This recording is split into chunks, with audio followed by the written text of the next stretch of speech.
Okay, perfect.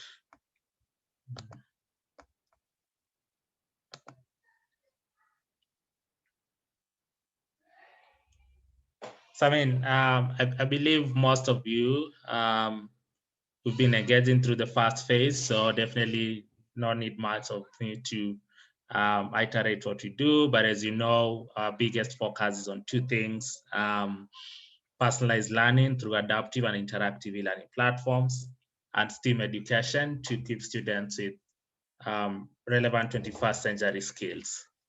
So in that case, when we speak, I know most of you have been asking, what exactly are my students going to benefit? How is a teacher am I also going to benefit by using Angaza Elimu platform? And that's the purpose of today's call. So we'll dive into just the two sections, and maybe if time allows, then we can also discuss much about the parents, but the focus will be how exactly a teacher can gain and how exactly a student can also gain using the platform.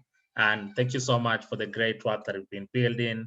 What we intend to do is that starting early next month, we'll have very concrete feedback from other educators to guide you in terms of the tasks that we've been doing, just to assist you in developing more materials and more quality resources for the students. But so far, kudos for the great work that we've been doing in developing those materials.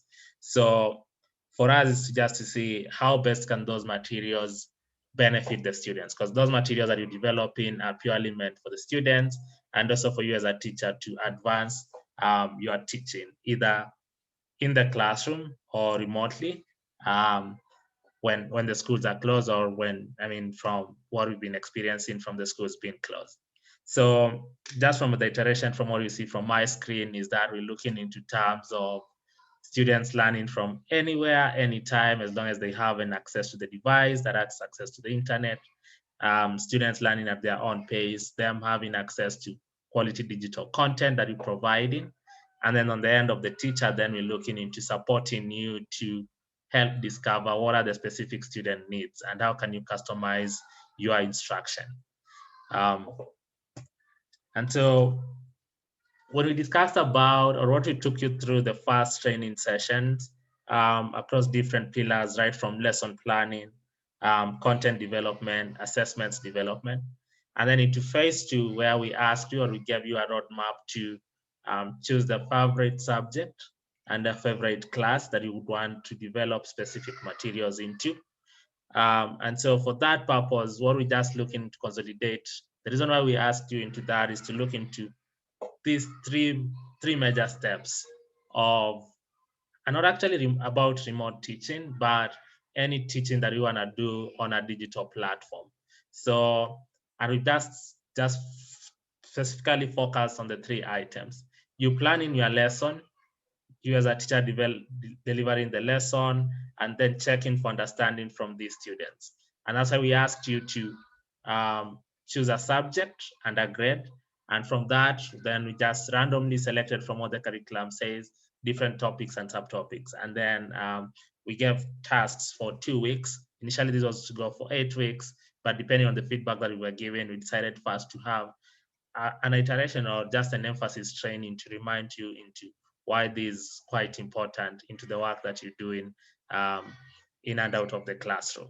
So once you've built all those materials, then the big question is to, then how are these students gonna access these materials so that they can benefit from these really great materials that you've built from them? So, and once the students have accessed the materials, then now for those who are in the classroom or for those who are teaching remotely, how exactly does that happen across a digital platform? And then after into that, then we spoke about having data-driven classrooms.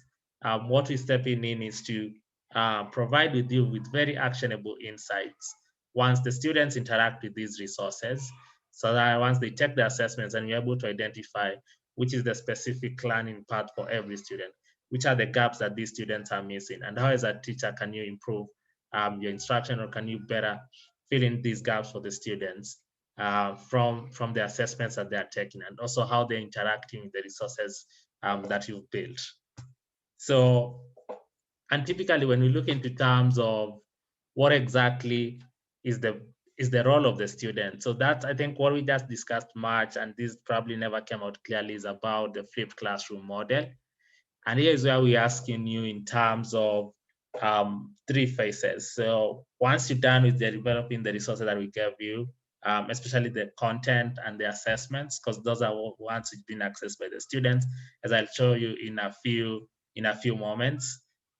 Then I think the best thing will be here where you ask your students, for example, depending on your lesson plan, and maybe you are teaching them on either science, class 8, on the reproductive system. Then you're going to ask the students that in the next few days, we'll be covering the reproductive system. So what will be required from your end, if you're in a virtual classroom, is that you either go and interact with those resources by logging into the platform, and then the students are learning by themselves. So this is why we call in that the students interact with the resources before your input as a teacher. So you build the lesson notes. We've also built lesson notes for primary, that's class 6, 7, and 8. And we're looking forward into building more lesson notes for secondary school. And then once they interact with those resources, then can they take the assessment, so that this will inform that what exactly, as you mentioned in the formative assessments, what is the position or the level of understanding of these students, and how can you use this data to identify where each and every student stands at that specific point before coming into the classroom. And I'll be able to show you a demo of how the students will access these resources that we're building now.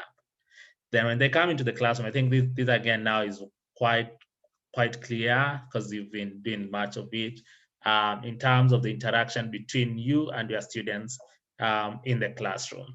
So here you're trying to explore different concepts of what we call the inquiry-based approach. And here is where students are saying, I couldn't clearly understand this specific concept that was put in the lesson notes that I went through. Or students are just asking questions in terms of, from the assessment that you gave, this is the area that I really found a lot of difficult, or this was my level of understanding, and I need to understand more about this concept. So there's more of interaction between the students and the teachers when they come into the classroom, because once they've taken time to interact with the resources, and they've also taken the assessments. And so it becomes a bit more easier in terms of the one-on-one discussions between you and the students. And then also what we call the peer-to-peer learning, where the students are discussing amongst themselves. And either here is where you put in different study groups or discussion groups. Remember when we discussed about the pillar of collaboration, what exactly the power of discussions in the classroom, or what needs to be done to make discussions to be quite helpful. And the reason why discussions in a flipped classroom are quite helpful is that these students have interacted with the resources before, they've taken assessment, they've come into the classroom, you've taught, you've dived deeper into the concept. And so they have a higher understanding level onto what exactly they're going to discuss. And also you as a teacher, when you set in the discussion question, then it becomes an easy way for them to drive those discussion groups. And then lastly, about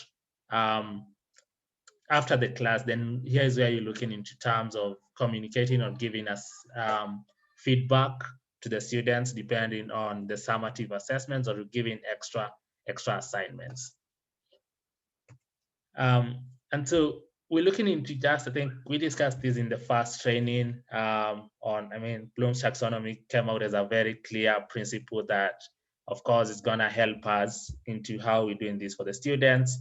And so, as I say, students to gain necessary knowledge before class, and instructors to be able to guide students to actively and interactively clarify all those concepts. And we all know what the whole levels of Bloom's taxonomy looks like, and how they're touching in between before the classroom, where it's also more about skills of remembering and understanding. And then during the classroom, it's, as I discussed, on the discussions or the collaboration, is the students trying to analyze different concepts, have different applications of that concept. And when we give them the summative assessment after the classroom, is where you're looking into either evaluating them further to understand that they completely gained what you taught them.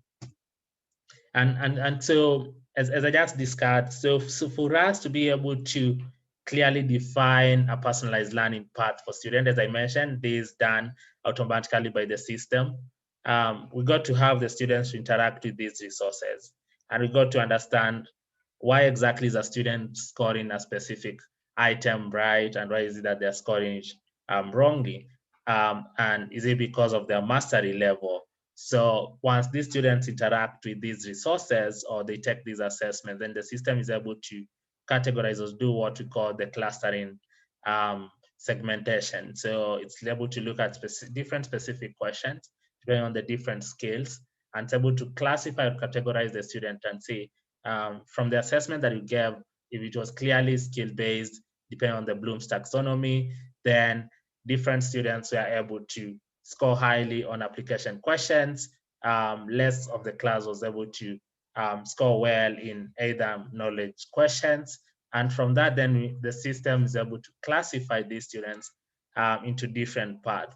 And this is what we call in the diagnostic insights.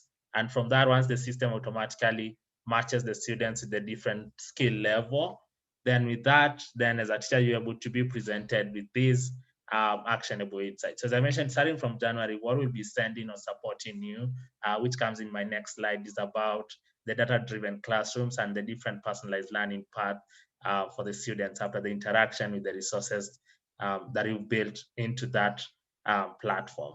And with that, as a teacher, you're able to identify exactly how are my students progressing, which are the specific parts, and where can I just step in to assist the system? Because again, this system is not gonna do everything for you. This system is gonna be a supportive tool for you to be able to customize your instruction depending on each and every student's needs, or depending on the more specific trends that we can see in our whole classroom.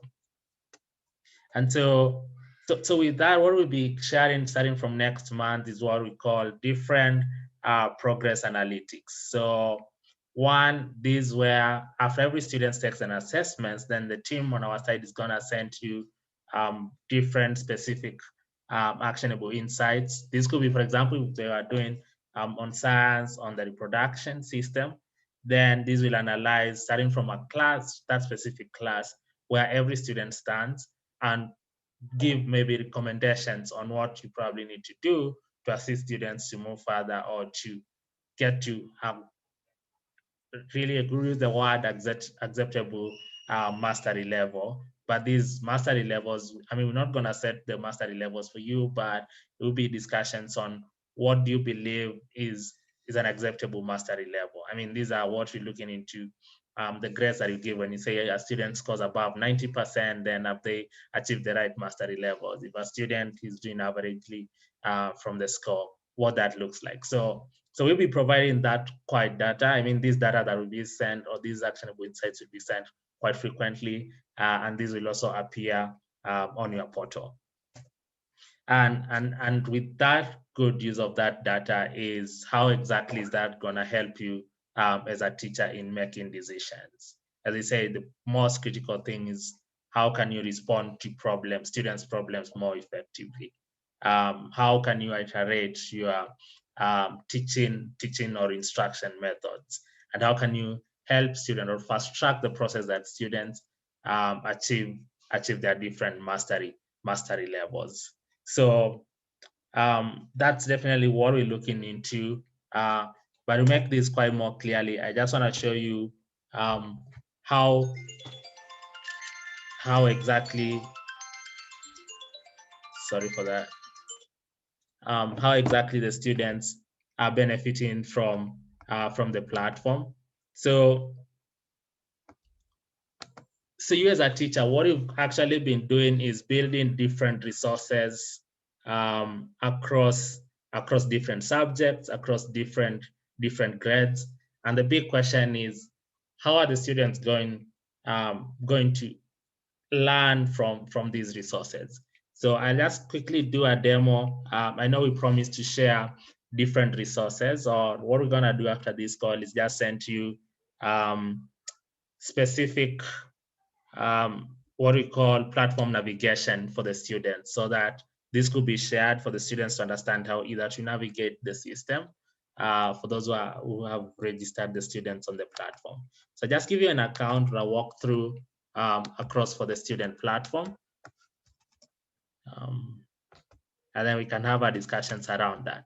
So for example, in this sense, I'm just logging in as a student, as a primary school student, and what they see is what exactly you as a teacher sees, and the materials that we've been building. So for example, I was in class 8, just the subject that I've used as science, and the different process on how they're gonna access.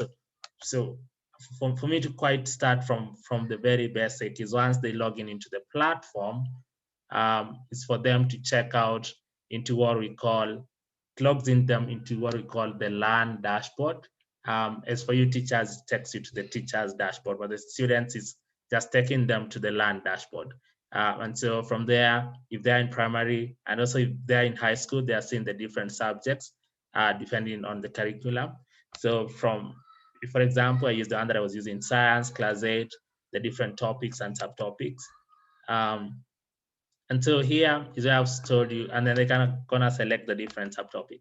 So what I've said, for primary, we've built really great resources, and the students are able to access different subtopic notes in this segment, which is called the notes. And then what you teachers have really been working on is what we call the teachers notes, or what we've been doing under the content development pillar. We're really grateful for the material that we've really been uploading. So those resources, once you upload them, they're gonna come into this for the students to interact with those resources. I remember what I mentioned about when you're asking the students to interact with these resources before they come into the classroom or before you teach them. So the different resources that we've just completely built will be displayed here for the students to learn. They could even probably download those resources for them to save into their devices. So that's one way how they gain in from the resources that we built. So from the lesson notes or the content that we built, that comes here into these segments about teachers' notes. And then we've built what we call quizzes. And for you as a teacher, what you've just built is what we, the assessment that you are building will come into this segment called assignment. Unfortunately for my class, I've not built some assignment, but I have some quizzes that have been built for me.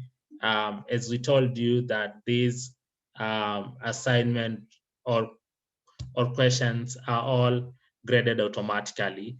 So once they receive that, or once you ask them after they read their materials, then they're gonna assess themselves. So we have the automatic grading for primary. For high school is where you teachers, I think you've seen the update on the open-ended assessments, where you're able to ask the students to take the assessments, and then they're gonna reflect on your end, and you can just actually assign different marks on the same way that you actually do on those scripts that they do for the examinations. But for primary, the system is able to automatically grade these.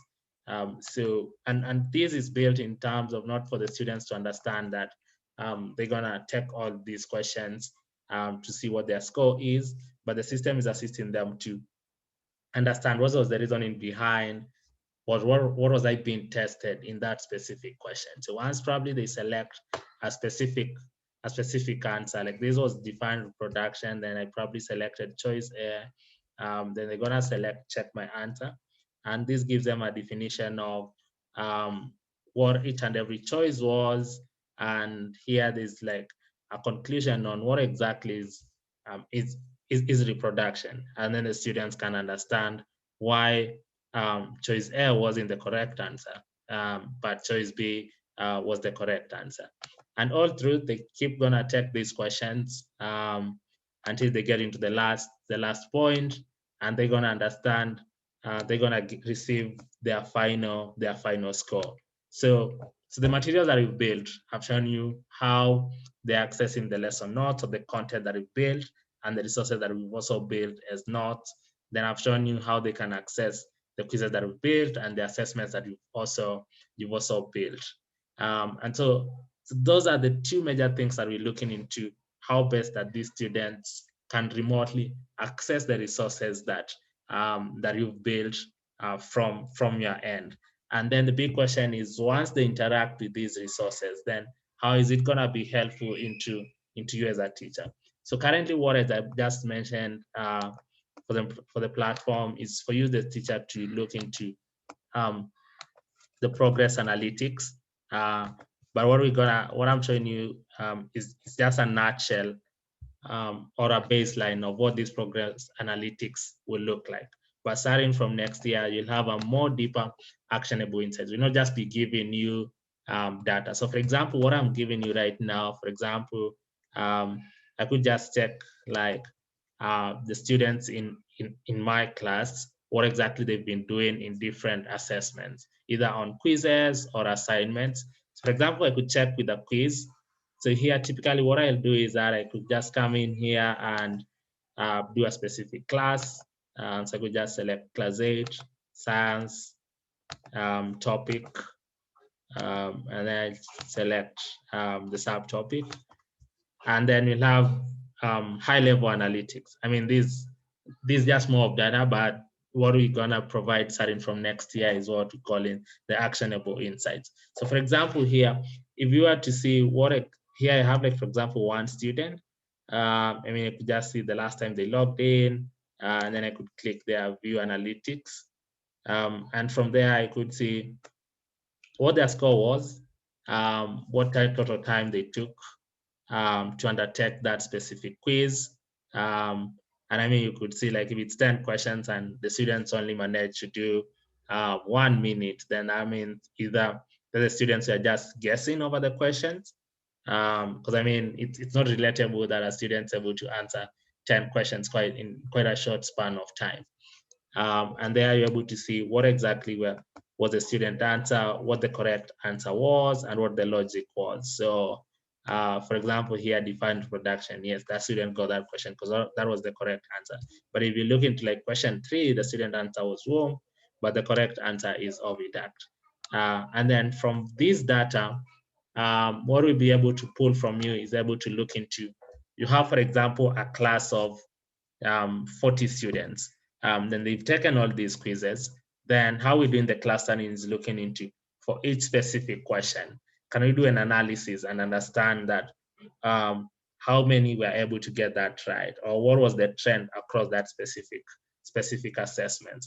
And from that, because all the questions, we believe that you're doing them in terms of from the specific skills plan that you're doing from the learning plan, then we can match and say, out of the questions that were on knowledge base, we can see that students were able to miss that out, or depending on the different skills that you've mentioned under that specific subtopic.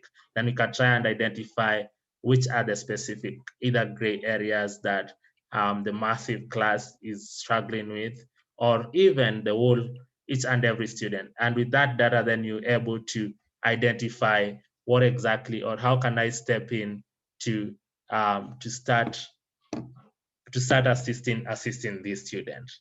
So with that, that's how this data is gonna help you. But what is starting from next year, early next year, you're gonna see a more developed dashboard. You're gonna receive insights or push notifications from our end on what these data insights looks like, so that you can better assist, or you can have a more collaborations or giving feedback and communications on the progress of the students. So with that, I would probably want to pause there and then open it up for different questions. What we want to understand more, I know you have different questions in terms of the tasks that we've been doing and how best we can to support you better to engage with your students. So I'll ask my colleague, Caro, to open up for the questions, and then she can try look into what are the questions into, and also feel free to ask or raise your hand, and then we'll jump into the specific questions. So Caro, if you could just go ahead and unmute yourself, and then you can try and assist me in answering the questions. That will be okay. I think we have a first question from Lamek. So Lamek, if you could just go ahead and unmute yourself.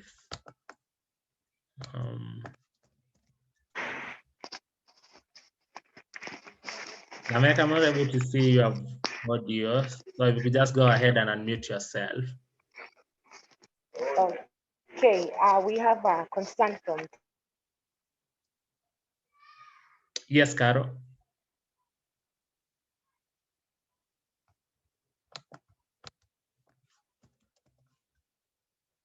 Hi, Caro.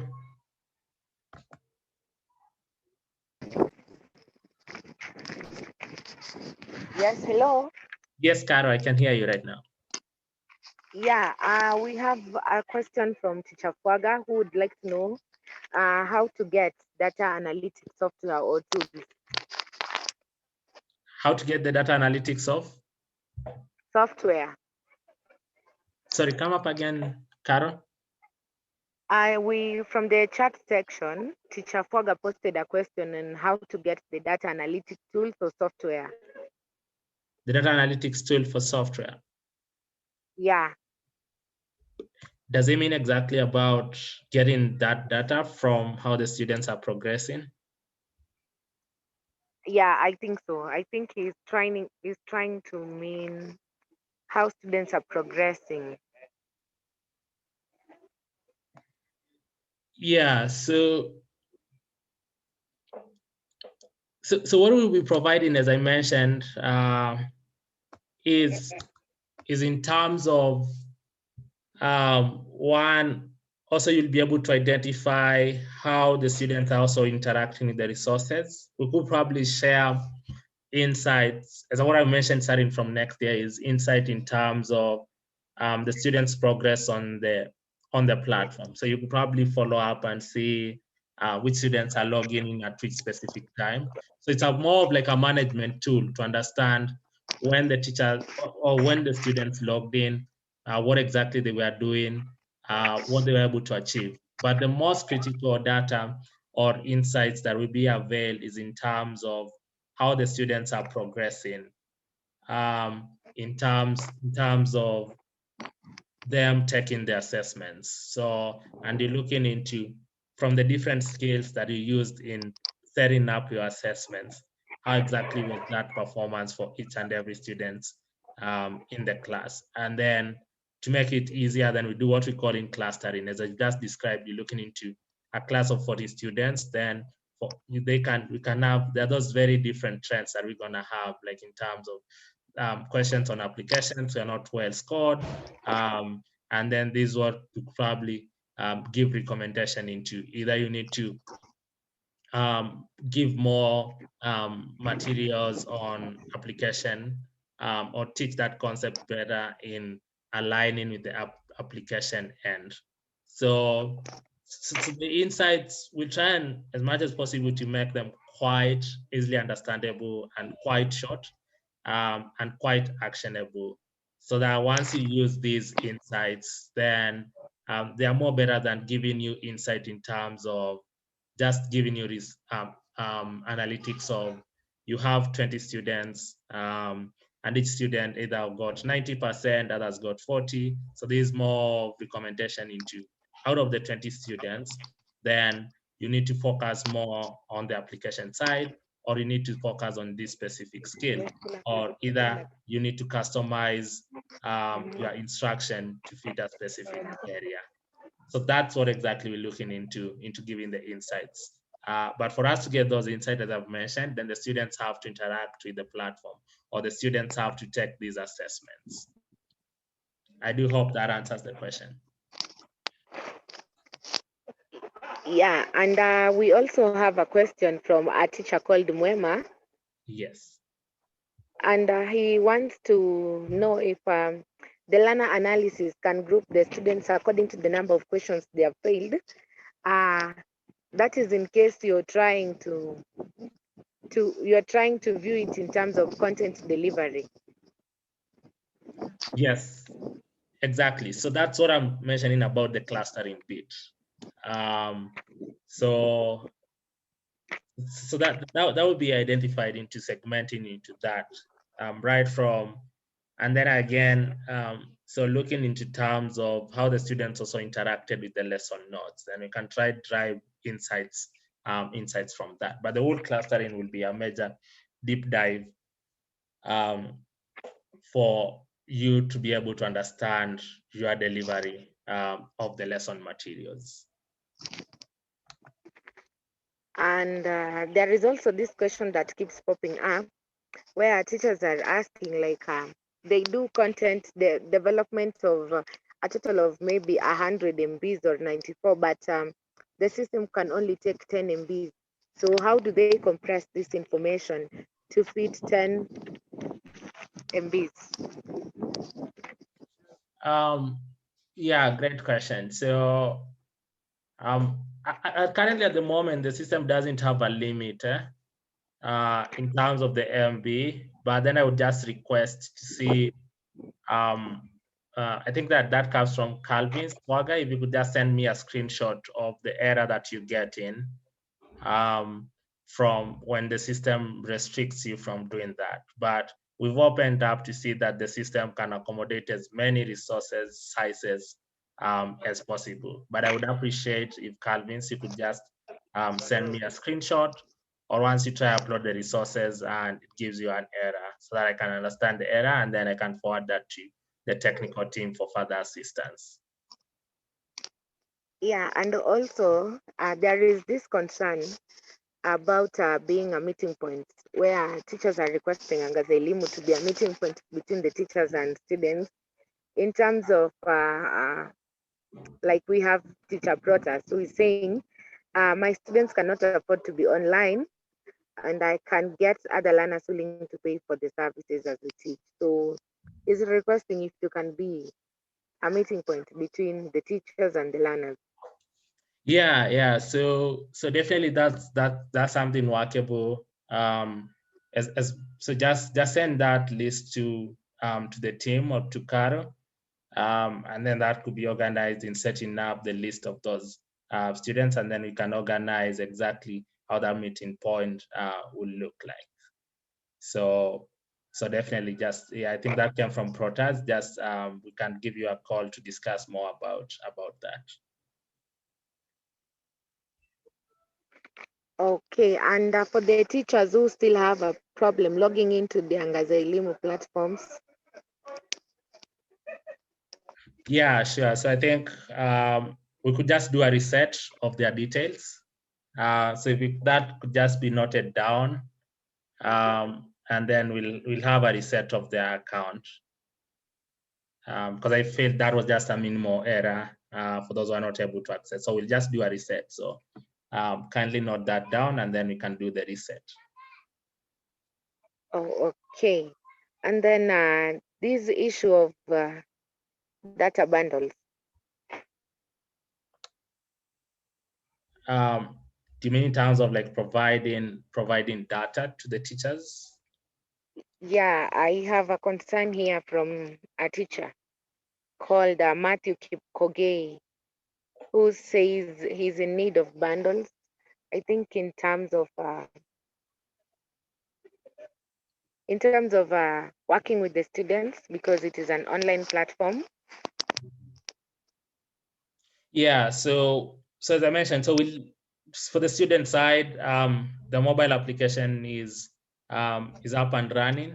So we'll just send you an update, so that the students can have access to the mobile application. As I mentioned during phase one, this is gonna be an offline application, but the students only need to be online like at about 5% when they need either to send the data to the teachers, but 95% in terms of accessing the resources from lesson notes to assessments, that will be completely done offline. So we'll be able to send an update, and then the student can just go to the Play Store, and download that mobile application, which is offline. to minimize the complexity or the burden of the data. For the teachers, yes, we're working on also getting the application to work onto the teacher side. But currently what we're pursuing for the teachers is, because most of the things for the teachers need either to be done most of the time online, is what we call in white labeling. So we'll be able to, once that works out, then we'll also give an update, because that's an issue that we're really pursuing, to see that our platform can be white labeled, so that either one, you don't bear the cost of the data when accessing the resource. So we'll all send that update once everything is up and working.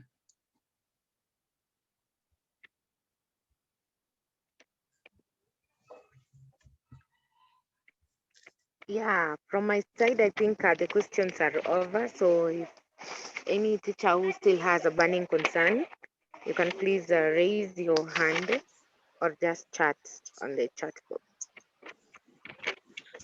Oh, Kiko, there is a question there on what's the name of the mobile app you're talking about. Yeah, we'll send the name once it's ready. But definitely just be Angaza Elimu. But once it's been released, then we'll send an update and message the app on the details of the app.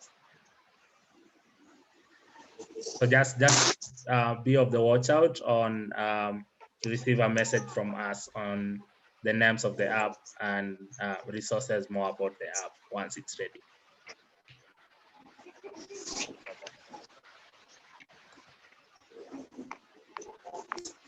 Chalamek, I still see your hand is up, so I think you're able to speak now. So just maybe go ahead and ask your question.